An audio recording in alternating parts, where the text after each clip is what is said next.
जय हिंद दोस्तों, आप सभी का स्वागत है वैदिक कला से जयपुर पर। जैसा कि हमारा एसएसजीडी के लिए चल रहा था भारत की नदियाँ, पिछले चैप्टर में हमने देखा था सिंधु नदी के बारे में और ब्रह्मपुत्र नदी के बारे में। इस वीडियो में हम बात करते हैं गंगा नदी के बारे में। तो आइए क्लास शुरू करते हैं। सबसे पहले हम बात करते हैं गंगा नदी की। गंगा नदी का उद्गम कहाँ से होता है? तो गंगा नदी का उद्गम होता है उत्तराखंड से, यानी कि उत्तराखंड में दो धाराओं से मिलकर गंगा नदी बनती है। कौन कौन सी? अलकनंदा और भागीरथी, दो धाराओं से मिलकर गंगा नदी बनती है यहाँ पे उत्तराखंड में, अलकनंदा और भागीरथी। ये मैं जब आपको गंगा नदी के बारे में विस्तार पूर्वक बाद में बताऊंगा। अभी एसएसजीडी के लिए चल रहा है, जो क्वेश्चन महत्वपूर्ण है ना उन्हीं के बारे में चर्चा करेंगे, क्योंकि हमारे पास समय नहीं है इतना। एसएसजीडी का एग्जाम आ रहा है पास में, तो हम नेक्स्ट वीडियो में बात करेंगे बिल्कुल विस्तार पूर्वक। अभी हम देखते हैं जो एग्जाम की दृष्टि से महत्वपूर्ण है ना, वही फैक्ट देखेंगे इस वीडियो में हम। तो गंगा नदी का उद्गम होता है उत्तराखंड से। उत्तराखंड में अगर जगह पूछे तो गंगोत्री हिमानी से होता है यहाँ से गंगा नदी का उद्गम। और ये यहाँ से बहते हुए यहाँ पे आएगी उत्तर प्रदेश में, फिर उत्तर प्रदेश के बाद में आएगी बिहार, और यहाँ पे झारखंड है ना, इसकी सीमा पे यहाँ से थोड़ा सा टच होती है। इस कारण कुछ किताबों में नहीं भी दे रखा है और कुछ में दे रखा है। यहाँ पे थोड़ा बहुत टच होती है झारखंड की सीमा के पास। और फिर यहाँ से होते हुए पश्चिम बंगाल, और पश्चिम बंगाल में क्या होगी, ये दो धाराओं में विभक्त हो जाएगी। एक धारा का नाम है हुगली, जो कि पश्चिम बंगाल से होते हुए बंगाल की यहाँ पे बंगाल की खाड़ी में गिरेगी, और एक धारा बांग्लादेश में जाएगी। तो ये दो धाराओं में विभाजित हो जाती है यहाँ पे। तो गंगा नदी की सहायक नदियाँ, ये गंगा नदी की लंबाई है। यहाँ से शुरुआत कहाँ से होती है गंगा नदी की? उत्तराखंड से, और बांग्लादेश में जाके ये यहाँ पे बंगाल की खाड़ी में गिरती है। तो गंगा नदी की लंबाई देखते हैं। तो गंगा नदी की लंबाई आप 2525 याद रखना, यानी कि 2525 याद रख लेना आप। गंगा नदी की लंबाई कितनी है? गंगा नदी की लंबाई है, गंगा नदी की लंबाई दिख रहा होगा आपको। गंगा नदी की लंबाई है 2525 किलोमीटर। ये गंगा नदी की लंबाई है। कितनी लंबाई है गंगा नदी की? 2525 किलोमीटर है गंगा नदी की लंबाई। ये गंगा नदी की कुल लंबाई है। अगर भारत में पूछे कि गंगा नदी की भारत में लंबाई कितनी है, तो भारत में है 2071। भारत में कितनी है गंगा नदी की लंबाई? तो भारत में है 2071 किलोमीटर।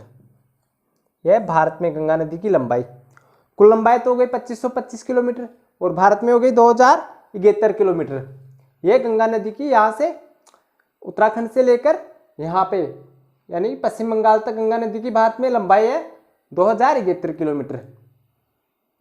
तो ये भी आपको ध्यान में रखना है, क्योंकि ऐसा एग्जाम में क्वेश्चन बन जाता है कि गंगा नदी की लंबाई कितनी है। तो कुल लंबाई पूछे तो 2525 ध्यान में रखना, और भारत में पूछे तो 2071 किलोमीटर ध्यान में रखना आपको।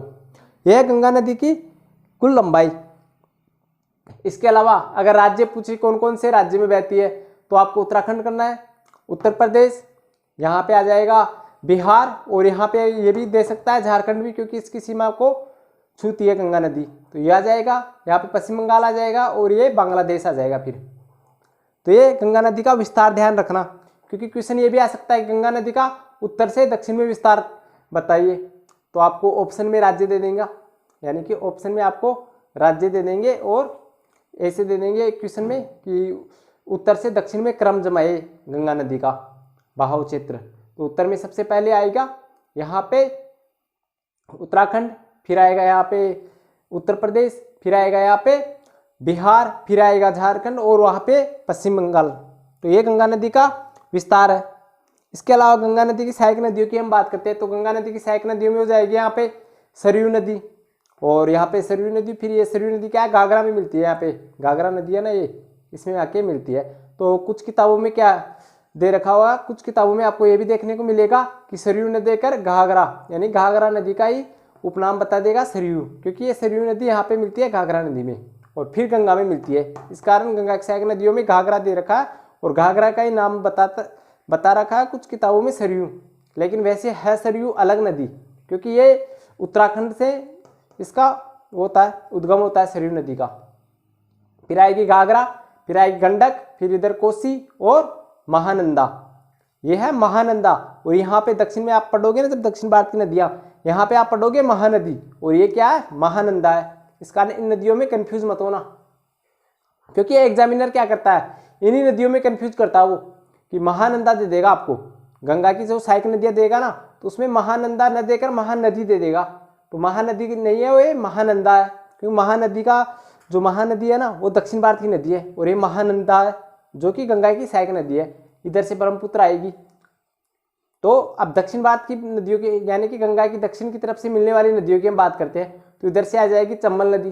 चंबल नदी का उद्गम कहाँ से होता है, महू के निकट जानापाऊ पहाड़ी मध्य प्रदेश से इसका उद्गम होता है चंबल नदी का, जो यहाँ पे इटावा के पास, उत्तर प्रदेश के इटावा के पास जाके इसमें मिल जाती है यमुना नदी में। और यमुना नदी किसकी सहायक है, गंगा नदी की, इसका उद्गम होता है।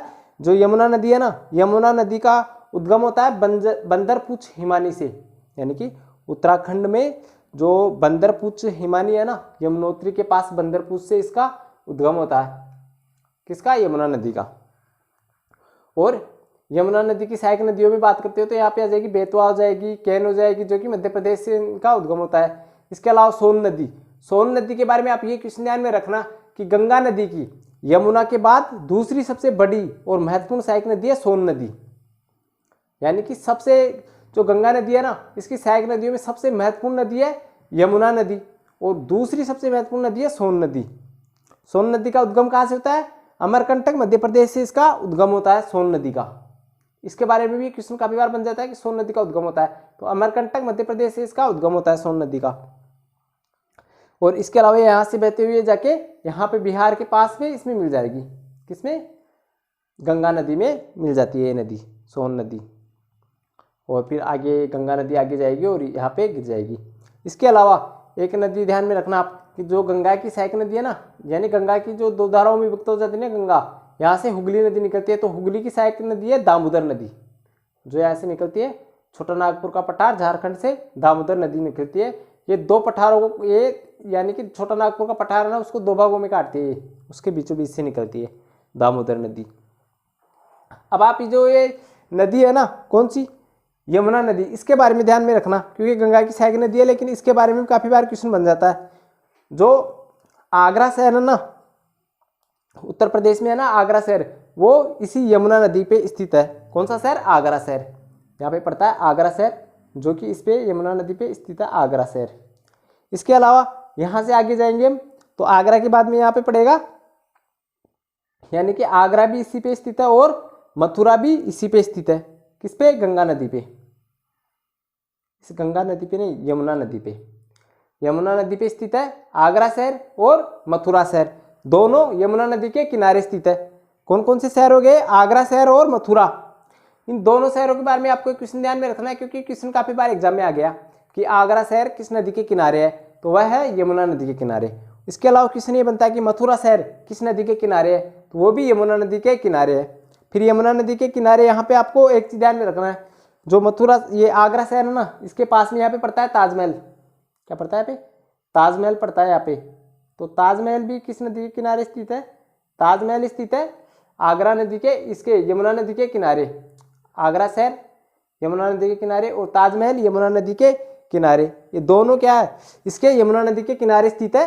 क्योंकि इनके बारे में एग्जाम में क्या कहता है, बार बार में क्वेश्चन उठाता है कि आगरा, जो आगरा का किला है ना, वो किस नदी के किनारे है, तो वो भी इसी के किनारे स्थित है, यमुना नदी के किनारे। इसके अलावा जो ताजमहल है ना, वो भी यमुना नदी के किनारे स्थित है ताजमहल। तो ये आपको ध्यान में रखना है। ये हो गया ताजमहल, जो कि यमुना नदी के किनारे स्थित है, और इस तरफ पड़ता है आगरा किला, यानी कि इस तरफ पड़ता है आगरा का किला। इस तरफ तो हो जाएगा ताजमहल और इस तरफ हो जाएगा आगरा का किला, जो कि गंगा नदी के, यमुना नदी के किनारे स्थित है। यमुना नदी के किनारे ताजमहल स्थित है और आगरा का किला स्थित है। ये दोनों किसके किनारे स्थित है, यमुना नदी के किनारे स्थित है। और यमुना नदी फिर आगे जाके जो उत्तर प्रदेश, ये बिहार की सीमा है ना, उससे पहले उत्तर प्रदेश में ही इसमें मिल जाएगी, यमुना नदी में। यह है इसकी सहायक नदी, इलाहाबाद के पास मिलती है। ये कौन सा शहर है यहाँ पे, इलाहाबाद है, इसके पास में जाके, इलाहाबाद के पास में जाके गंगा नदी में मिल जाएगी यमुना नदी। तो ये गंगा नदी। इसके अलावा गंगा नदी के विस्तार क्षेत्र को मैंने बता दिया, गंगा नदी कहाँ से बहते हुए कहाँ पर जाती है। तो ये गंगा नदी के बारे में महत्वपूर्ण क्वेश्चन है जो कि SSGD में पूछे जा सकते हैं, क्योंकि SSGD में नदियों से भी क्वेश्चन काफ़ी अच्छी क्वेश्चन पूछे जाते हैं। इस कारण ये जो मुख्य फैक्ट है ना वो मैंने बताया है कि जो मेन फैक्ट है ना SSGD में बार बार पूछे जाते हैं ना, वो सभी इसमें कवर हो गए।